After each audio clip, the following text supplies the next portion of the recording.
Ladies and gentlemen, there is a certain amount of consistency that really makes for a good film.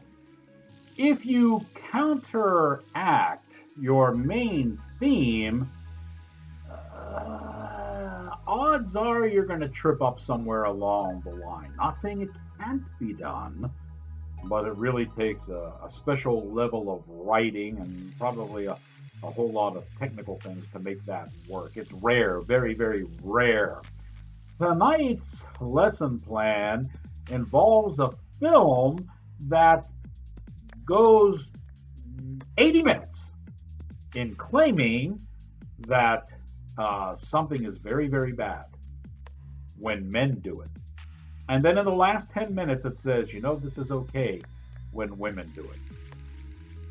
That doesn't watch. Cinematic class is about to begin, and your professor is in.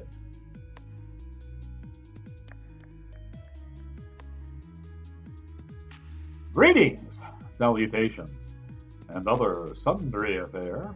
I am your cinematic professor and purveyor of truth in movies. Tonight's lesson plan is a movie called Daddy's Girl. We were told some time ago that all we needed was 2 weeks, basically 15 days, to flatten the curve, and then all would be well as far as the Wuhan virus is concerned. Well, here we are 7 months later, and the pandemic of fear is still being spread, even though, according to today's CDC reports, you have a survival rate of over 99%, regardless of what age group you're in.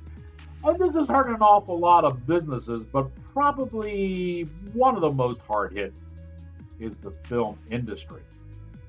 Still, people involved in film tend to be rather creative, and when you put a hurdle in their path, they work around it. This is why we have seen a plethora of films that have left Hollywood.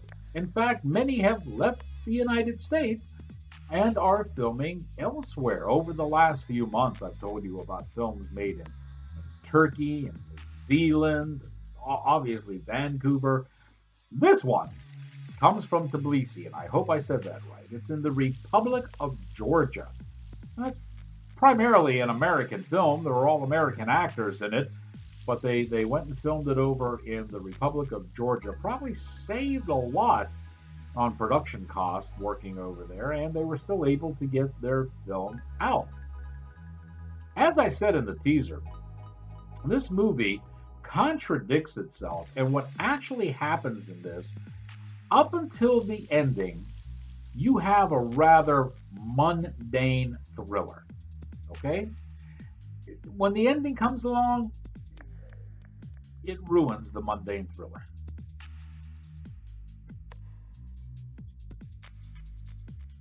All right, let me give you some of the people that are involved in this film. The movie stars Gemma the Lender, Britt McKillop, Jesse Moss, Costas Mandylor. You'll notice that he looks an awful lot like Lewis Mandylor.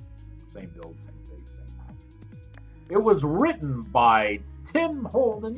Tim, I think you're the guy that kind of sabotaged this movie. The director was Julian Richards.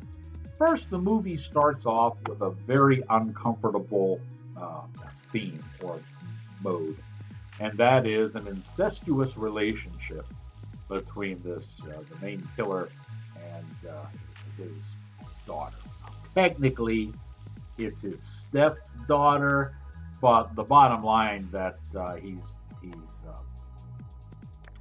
abusing this woman is uncomfortable to begin with. And then Tim does the ultimate sin. He sets up the whole movie and basically saying that what these two characters are doing, this man dominating over this woman and using her to satisfy his PTSD, which wants him to kill what he perceives as evil, that is bad. Now, if think we pretty much all agree with it. But then in the final reel, he totally reverses that theme and says, when you murder somebody evil and you're a woman, well, that's okay. That's a different story because they're allowed.